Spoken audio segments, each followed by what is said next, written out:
সুপ্রিয় শিক্ষার্থী, আমরা আজকে আবার অনলাইন ধারাবাহিক ক্লাসে হাজির হয়েছি। তো সবাইকে অনেক শুভেচ্ছা এবং স্বাগতম।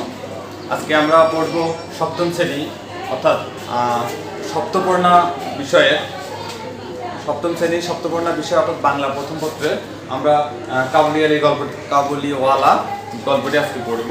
তো সবাই একটু মনোযোগ দিবে, আশা করি বুঝতে পারবে। ঠিক আছে, আগে আমরা গল্পটি সম্পর্কে জেনে নিই। গল্পের নাম হচ্ছে কি কাবুলিওয়ালা, লিখেছেন রবীন্দ্রনাথ ঠাকুর। তো আমরা রবীন্দ্রনাথ ঠাকুর সম্পর্কে একটু জানি। রবীন্দ্রনাথ ঠাকুরের জন্ম কত সালে? উনি কলকাতা জোড়াসাঁকো বিখ্যাত ঠাকুর পরিবারে তিনি জন্মগ্রহণ করেন 1861 খ্রিস্টাব্দে 7ই মে। তিনার উপাধি ছিল বিশ্বকবি। তিনাকে বিশ্বকবি বলার কারণ হচ্ছে যে বিশ্বের যতগুলো সাহিত্যিক শাখা রয়েছে সব শাখায় তিনার অবদান আছে বিধায় তিনাকে বিশ্বকবি হিসেবে উপাধি দেওয়া হয়েছে। অর্থাৎ তার কাব্যগ্রন্থের মধ্যে রয়েছে কাব্য, ছোট গল্প, উপন্যাস, নাটক, এছাড়াও উনি সাহিত্যের বিভিন্ন স্তরে দেওয়া অবদান রয়েছে। 1941 খ্রিস্টাব্দে 7ই আগস্ট কলকাতা তিনি কি করেন? মৃত্যুবরণ করেন। ঠিক আছে, আসি আমরা গল্পে চলে আসি। কাবুলিওয়ালা রবীন্দ্রনাথ ঠাকুর। আমার 5 বছর বয়সে ছোট মেয়ে মিনি এক দণ্ড কথা না কহিয়া থাকতে পারে না। সকালবেলায় আমার নভেলের সপ্তদশ পরিচ্ছেদে হাত দিয়াছি, এমন সময় তিনি মিনি আসিয়া আরম্ভ করিয়া দিল, বাবা, রামদয়াল দারোয়ান কাকাকে কয়া বলছিল সে কিচ্ছু জানে না। সে আমার লিখিবার টেবিলের পাশে আমার পায়ের কাছে বসিয়া নিজের 2 হাঁটু এবং হাত লইয়া অতি দ্রুত উচ্চস্বরে আগডুম বাগডুম খেলিতে আরম্ভ করিয়া দিল। আমার ঘর পথের ধারে। হঠাৎ মিনি আগডুম বাগডুম খেলা রাখিয়া জানলার ধারে ছুটিয়া গেল এবং চিৎকার করিয়া ডাকিতে লাগিল, কাবুলিওয়ালা, ও কাবুলিওয়ালা। ময়লা ঢিলা কাপড় পরা, পাগড়ি মাথায়, ঝুলি ঘাড়ে, হাতে গোটা 2-4 আঙ্গুরের বাক্স এক লম্বা কাবুলিওয়ালা পথ দিয়ে যাইতেছিল। তাহাকে দেখিয়া আমার কন্যা রত্নের কিরূপ ভাবোদয় হইল বলা শক্ত। তাহাকে ঊর্ধ্বশ্বাসে ডাকাডাকি আরম্ভ করিয়া দিল। তাহলে এখানে কি বলছে? রবীন্দ্রনাথ ঠাকুরের কাবুলিওয়ালা গল্পে বলছে যে এখানে একজন ব্যক্তি রয়েছেন যার একটা 5 বছর একটা মেয়ে আছেন।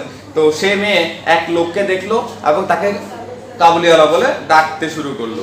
মিনির চিৎকারে যেমনই কাবুলিওয়ালা হাসিয়া মুখ ফিরাইলো এবং আমাদের বাড়ির দিকে আসিতে লাগিল, অমনি সে ঊর্ধ্বসারে অন্তপুরে দৌড় দিল এবং তাহার আর চিহ্ন দেখিতে পাওয়া গেল না।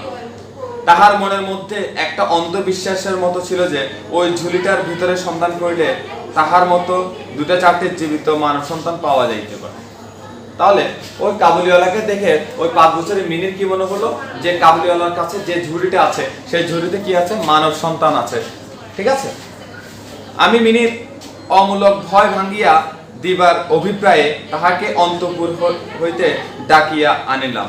সে আমার গা ঘেঁষিয়া দাঁড়াইয়া কহিল, কাবুলিওয়ালা ঝুলির মধ্যে হইতে কিসমিস খোবানি বাহির করিয়া তাহাকে দিতে গেলে সে কিছুতে লইল না। দ্বিগুণ সন্দেহের সহিত আমার হাঁটুর কাছে সংলগ্ন হইয়া রহিল। প্রথম পরিচয়টা এমনই ভাবে গেল। তাহলে কাবুলিওয়ালা কি করলো? তার ঝুলি থেকে যখন কিসমিস বের করে দিল তখন সেই কিসমিসটা কি করলো না? নিল না। তার আর সন্দেহ হলো নিশ্চয়ই ঝুলির মধ্যে আরো কিছু আছে। কিছুদিন পরে একদিন সকালবেলা বাড়ি হইতে বাহির হইবার সময় দেখি আমার 2 হিতাটি দ্বারের সমীপন্থ বেঞ্চির উপরে বসিয়া অনর্গল কথা কইতে যাইতেছে এবং কাবুলিওয়ালা তাহার পদতলে বসিয়া সহাস্য মুখে শুনিতেছে এবং তার মধ্যে মধ্যে প্রসঙ্গক্রমে নিজের মতামত ব্যক্ত করিতেছে। মিনির পঞ্চবর্ষীয় জীবনের অভিজ্ঞতায় বাবা ছাড়া এমন ধৈর্যবান শ্রোতা সে আর কখনো পায় নাই। আবার দেখি তাহার ক্ষুদ্র আঁচল বাদাম কিসমিসে ভরপুর। তাহলে ওই মিন্দির বাবা একদিন দেখতে পেলো তাদের ঘরের সামনে যে বেঞ্চিটা আছে অর্থাৎ যে বেঞ্চ আছে, বেঞ্চে তার মেয়ে বসে আছে এবং তার পায়ের কাছে ওই কাবুলিওয়ালা লোকটি বসে আছেন এবং সে অনবরত কথা বলছেন। কাবুলিওয়ালা খুব মনোযোগ দিয়ে শুনছে, মাঝে মাঝে তার কথার উত্তরও দিচ্ছে। ঠিক আছে, এবং তার ওই কোলে অর্থাৎ তার হাতে কিসমিস আর বাদামে ভরপুর ছিল। সংবাদ পাইলাম কাবুলিওয়ালা সহিত মিনির এই যে দ্বিতীয় সাক্ষাৎ তাহা নহে, ইতিমধ্যে সে প্রায় প্রত্যহ আসিয়া পেস্তা বাদাম ঘুষ দিয়া মিনির ক্ষুদ্র হৃদয়টুকু অনেকটা অধিকার করিয়া লইয়াছে। দেখিলাম এই দুই বন্ধুর মধ্যে গুটিগত বাধা কথা এবং ঠাট্টা প্রচলিত আছে। যথা, রহমতকে দেখিবা মাত্র আমার কন্যা হাসিতে হাসিতে জিজ্ঞাসা করিত, কাবুলিওয়ালা ও কাবুলিওয়ালা, তোমার তো ঝুলির ভেতর কি, তোমার ওই ঝুলির ভিতরে কি? রহমত একটা অনাবশ্যক চন্দ্রবিন্দু যোগ করিয়া হাসিতে হাসিতে উত্তর করিত, হাতি। উহাদের মধ্যে আরো একটা কথা প্রচলন ছিল। রহমত মিনিকে বলিত, খুকি তুমি শ্বশুর বাড়ি কখনো যাবে না? কথাটার একটা কোনো জবাব না দিয়ে চুপ করিয়া থাকা নিতান্ত তাহার স্বভাব বিরুদ্ধ। সে উল্টিয়া জিজ্ঞাসা করত, তুমি শ্বশুর বাড়ি যাবে? রহমত কাল্পনিক শ্বশুরের প্রতি প্রকাণ্ড মোটা মুষ্টি আস্ফালন করিয়া বলিত, আমি শ্বশুরকে মারবে। শুনিয়া মিনি শ্বশুর নামক কোনো এক অপরিচিত জীবনের দুরবস্থা কল্পনা করিয়া অত্যন্ত হাসিত। মিনির মা অত্যন্ত সংকীর্ণ স্বভাবের লোক।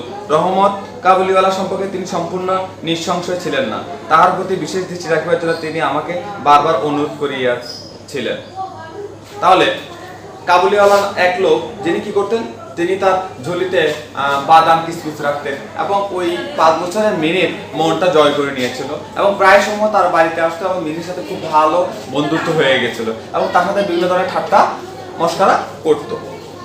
এর পাশাপাশি মিনির মা কাবুলিওয়ালা লোককেও তত বেশি পছন্দ করতো না, তাই সে তার মিনির বাবাকে প্রায় বলতো যে তুমি কাবুলিওয়ালার দিকে একটু নজর রেখো।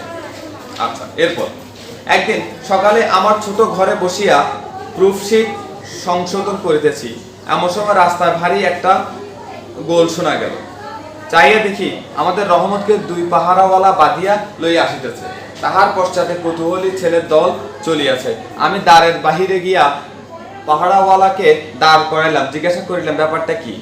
কিয়দাংশ তাহার কাছে, কিয়দাংশ রহমতের কাছে শুনিয়া জানিলাম যে আমাদের প্রতিবেশী একজন লোক রামপুরি চাদরের জন্য রহমতের কাছে কিঞ্চিত ধারিত মিথ্যাপূর্বক সেই দেন আসে অস্বীকার করে এবং তাহাই লইয়া বর্ষা করিতে করিতে রহমত তাহাকে এক ছুরি বসাইয়া দিয়েছে। রহমত সেই মিথ্যাবাদীর উদ্দেশ্যে নানারূপ অশ্রাব্য গালি দিতেছে।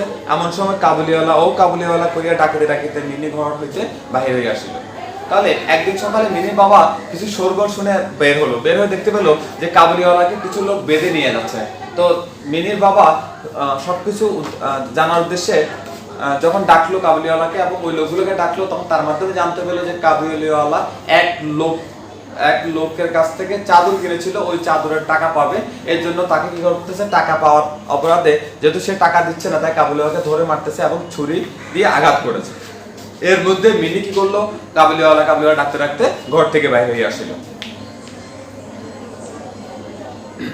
রহমতের মুহূর্তের মধ্যে কৌতূহল হাস্যে প্রফুল্ল হইয়া উঠিল। মিনি একেবারে তাহাকে জিজ্ঞেস করিল, তুমি শ্বশুর বাড়ি যাবে? রহমত হাসিয়া কহিল, সেখানেই যাচ্ছে। সাংঘাতিক আঘাত করা অপরাধে কয়েক বছর রহমতের কারাদণ্ড হইল। তাহার কথা এক প্রকার ভুলিয়া গেল। কত বছর কাটিয়া গেল, আমার ঘরে আজ রাত্রি শেষ হইতে না হইতে সানাই বাজিতেছে, আজ আমার মিনির বিবাহ। তাহলে ওই চাদর কিনেছিল, তখন চাদরওয়ালা যখন মিথ্যা অপবাদ দিয়েছিল যে কাবুলিওয়ালার কাছে টাকা পাবে, তখন কাবুলিওয়ালা কি করলো, রাগ করে ওই চাদরওয়ালাকে কি করেছে, ছুরি মেরে দিয়েছিল এবং ওই চাদরওয়ালা কি ছিল, অনেক বেশি রক্তক্ষরণ হওয়ার কারণে তাকে কি করেছে, সবাই বেঁধে কোথায় নিয়ে গেছে, পুলিশের কাছে নিয়ে গেছে এবং চাদরওয়ালাকে মারার অপরাধে অনেক কি হলো, ওই কাবুলিওয়ালা জেল হয়ে গেছে। ঠিক অনেক বছর কাটিয়ে গেছে, একদিন কি হচ্ছে, মিনির বিবাহ হচ্ছে। অর্থাৎ অনেক বছর পর মিনির বিবাহের দিনের কথা বলা হচ্ছে এখানে, মিনির বিবাহের দিন। আমি আমার লিখিবার ঘরে বসিয়া হিসাব দেখিতেছি, এমন সময় রহমত আসিয়া সালাম করিয়া দাঁড়াইল। আমি প্রথমে তাহাকে চিনতে পারিলাম না। তাহার সে ঝুলি নাই, তাহার সে লম্বা চুল নাই, তাহার শরীরে পূর্বের মতো সে তেজ নাই। অবশেষে তাহার হাসি দেখিয়া তাহাকে চিনিলাম। ঠিক কাবুলিওয়ালা জেল হওয়ার পর অনেক বছর পর যেদিন কাবুলিওয়ালা ফিরে আসলো মিনিকে দেখতে, সেদিনই মিনির কি ছিল, বিবাহের দিন ছিল এবং মিনির বাবা কি করলো, পায়ে ধরে সালাম করলো। মিনির বাবা প্রথম তাকে চিনতে পারেনি, পরে তাকে চিনতে পেরেছিল। ঠিক আছে, তারপর কহিলাম, কিরে রহমত, কবে আসিলি? কি কহিল, কাল সন্ধ্যাবেলা জেল হইতে খালাস পাইয়াছি। আমার ইচ্ছা করিতে লাগিল, আজকের এই শুভ দিনে এই লোকটা এখান হইতে হইতে গেলে ভালো হয়। আমি তাহাকে কহিলাম, আজ আমার বাড়িতে একটা কাজ আছে, আমি কিছু ব্যস্ত আছি, তুমি আজ যাও। কথাটা শুনিয়া সে তৎক্ষণাৎ চলিয়া যাইতে উদ্যত হলো। অবশেষে দরজার কাছে গিয়ে একটু ইতস্তত করিয়া কহিল, খুকিকে একবার দেখিতে পাইব না? তাহলে মিন্নির বাবা কি করলো? মিন্নির বাবা যখনই কাবুলিওয়ালাকে দেখলো তখন একটু ইতস্তত বোধ করলো, যেহেতু সে দাগি আসামি, তো সে যদি বাড়িতে থাকে হয়তো তার মান সম্মানে ব্যাঘাত করতে পারে। তাই তিনি কি করলো, তাই সে কাবুলিওয়ালাকে বললো যে, কাবুলিওয়ালা তুমি আজকে চলে যাও, আমি একটু ব্যস্ত আছি, ঠিক আছে? তারপরে কাবুলিওয়ালা চলে যেতে লাগে। হঠাৎ করে তার আবার ব্যাগ ফেরত এসে বললো যে, আমি একটু মিন্নিকে দেখতে যাবো। মিন্নিকে তিনি খুকি বলে ডাকতেন, আমি একটু খুকিকে দেখতে চাই। তখন মিন্নির বাবা বলল, আমি কহিলাম, আজ বাড়িতে কাজ আছে, আজ আর কারো সহিত দেখা হইতে পারিবে না। সে যেন কিছুক্ষণ ক্ষুণ্ণ হইল এবং স্তব্ধভাবে দাঁড়াইয়া একবার স্থির দৃষ্টিতে আমার মুখের দিকে চাহিল। তারপরে বাবু সালাম বলিয়া দ্বারের বাহির হইয়া গেল। আমার মনে কেমন একটু ব্যথা বোধ হইল, মনে করিতেছি তাহাকে ফিরিয়া ডাকিব। এমন সময় দেখি সে আপনি ফিরিয়া আসিতেছে। তারপর যখন কাবুলিওয়ালাকে চলে যেতে বললো, তখন সে খুব স্তব্ধ হলো এবং খুব কষ্ট পেলো। কষ্ট পেয়ে সে কি করলো, তারপর চলে যেতে লাগলো। এবং মিনির বাবা চিন্তা করলো যে তাকে এভাবে ফেরত দেওয়া বা চলে যেতে বলাটা ঠিক হয় নাই। চিন্তা করতেছে, মনে মনে চিন্তা করতেছে মিনির বাবা যে কাবুলিওয়ালাকে একটু ডাক দিই। কিন্তু এর মধ্যে দেখলো কাবুলিওয়ালা আবার ফেরত আসলো। কাছে আসে কহিল, এই আঙ্গুর এবং কিঞ্চিত কিশমিশ বাদাম ফকির জন্য আনিয়েছিলাম, তাহাকে দিবেন। আমি সেগুলো লইয়া দাম দিতে উদ্যত হইলে সে হঠাৎ আমার হাত চাপিয়ে ধরিল, কহিল, আপনার বহুত দয়া, আমি চিরকাল স্মরণ থাকিবে, আমাকে পয়সা দিবেন না। বাবু, তোমার যেমন একটা লড়কি আছে, তেমনি দেশে আমার এক লড়কি আছে। আমি তাহারই মুখখানি স্মরণ করিয়া তোমার ফকির জন্য কিছু কিছু মেওয়া হাতে লইয়া আসি। আমি তো সওদা করিতে আসি না। তো যখন কাবুলিওয়ালা ওই মিন্নির বাবার হাতে কি করলো, ফেরত এসে মিন্নির বাবার হাতে কিছু বাদাম, কিছু কিশমিশ, তারপর কিছু আঙ্গুর দিল, দিয়ে বললেন যে এগুলো কি করবেন, খুকিকে দিবেন। তখন ওই মিন্নির বাবা পকেট থেকে টাকা বের করেছিল কাকে, কাবুলিওয়ালাকে দেওয়ার জন্য। তখন কাবুলিওয়ালা বললো যে, আসলে আমি তো এখান থেকে অনেক দূরে থাকি, গ্রামে, অর্থাৎ আমি যেখানে থাকি সেখানে আমার একটা মেয়ে আছে। তো আপনার মেয়েকে দেখলে আমার মেয়ের কথা মনে পড়ে, তাই আমি আপনার বাড়িতে আসি, আপনার মেয়েকে আদর করি এবং আপনার মেয়ের জন্য কিছু না কিছু নিয়ে আসি। আমি সব বাড়িতে যাই এই আঙ্গুর, বেদানা, তারপর বাদাম, কিশমিশ গুলো বিক্রি করার জন্য, কিন্তু আপনার বাড়িতে আসি শুধুমাত্র আপনার মেয়েকে আমার মেয়ের মতো দেখতে মনে হয় বিদায় আপনার মেয়েকে দেখতে আসি। আমি আপনার বাড়িতে সওদা করতে আসি না, আপনি আমাকে টাকা দিয়েন না। এই বলিয়া সে আপনার মস্ত ঢিলা জামাটার ভিতর হাত চালাইয়া দিয়া বুকের কাছে কোথাও হইতে এক টুকরো ময়লা কাগজ বাহির করিল এবং বহু সযত্নে ভাঁজ খুলিয়া দুই হস্তে আমার টেবিলের উপরে মেলিয়া ধরিল। দেখলাম কাগজের উপর একটি ছোট হাতের ছাপ, ফটোগ্রাফ নহে, তেলের ছবি নহে, হাতে খানিকটা ভূষা মাখাইয়া কাগজের উপর তাহার চিহ্ন ধরিয়া লইয়াছে। কন্যার এই স্মরণ চিহ্নটুকু বুকের কাছে লইয়া রহমত প্রতি বছর কলকাতার রাস্তায় মামা বেচতে আসে। তাহলে কিছুক্ষণ পর কি করলো, ওই কাবুলিওয়ালা তার পায়জামার পকেট থেকে একটা কাগজ বের করলো, যেখানে একটা হাতের ছাপ, অর্থাৎ সে তার যে মেয়েটি আছে বলেছিল তা ওই মেয়ের হাতের ছাপ, যেখানে ঘুষি লাগানো কাগজের একটা ছাপ, ওই কাগজ হাতের ছাপটা, ওই চিহ্নটা, মেয়ের চিহ্নটা নিয়ে এসে কি করে কলকাতা শহরে গলিতে গলিতে কি করে এই সকল বেদানা, কিশমিশ জিনিসগুলো বিক্রি করে। দেখি আমার চোখ ছলছল করিতে আসিল। সেই হস্তচিহ্ন আমারই মিন্নিকে স্মরণ করিয়া দিল। আমি তৎক্ষণাৎ তাহাকে অন্তঃপুর হইতে ডাকিয়া পাঠাইলাম। অন্তঃপুর হইতে অনেক আপত্তি উঠিয়াছিল, কিন্তু আমি কিছুতে কর্ণপাত করিলাম না।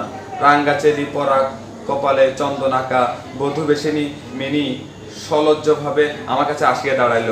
আমি তাহাকে দেখে কাবুলিওয়ালা প্রথমটা থতমত খাইয়া গেল, তাহাদের পুরাতন আলাপ জমাইতে পারিল না। অবশেষে হাসি কহিল, খুকি, তুমি শ্বশুরবাড়ি যাবিস? তাহলে কিছুক্ষণ পর এরপর এই কাগজ দেখার পর মিনির বাবা আর সহ্য করতে না পারে কি করলো, ভিতরের রুম থেকে তার মেয়েকে ডাকলো। অনেকে মানা করেছিল যে সে আসতে পারবে না, ব্যস্ত আছে, কিন্তু তিনি কোনো কথা শুনলেন না, মেয়েকে ডেকে পাঠালেন। মেয়ে যখন তার বাবার সামনে এসে দাঁড়ালেন, তখন কাবুলিওয়ালা তাকে দেখতে পেলেন একটা বধূর বেশে। দেখার পর কোনো কিছু না বলে শেষমেশ তাকে একটা প্রশ্ন করেছিলেন, যেটা ছোটবেলা থাকতে সবসময় খুকিকে দুষ্টমি করে বলতো, তুমি কি শ্বশুরবাড়ি যাবে? তো আজকেও সে জিজ্ঞেস করতেছে, তুমি কি শ্বশুরবাড়ি যাবে? কাবুলিওয়ালা সহিত মিনির সেদিন প্রথম সাক্ষাৎ হইয়াছিল, আমার সেই দিনের কথা মনে পড়িল, মনটা কেমন ব্যথিত হইয়া উঠিল। মিনি চলিয়া গেলে একটা গভীর দীর্ঘশ্বাস ফেলিয়া রহমত মাটিতে বসিয়া পড়িল। সে হঠাৎ স্পষ্ট বুঝতে পারিল তার মেয়েও ইতিমধ্যে সেরূপ বড় হইয়াছে। আমি একখানি নোট লইয়া তাহাকে দিলাম, বলিলাম, রহমত, তুমি দেশে তোমার মেয়ের কাছে ফিরে যাও, তোমাদের মিলন সুখে আমার মিন্নির কল্যাণ হোক। শেষমেশ শেষমেশ তিনি কি করলেন?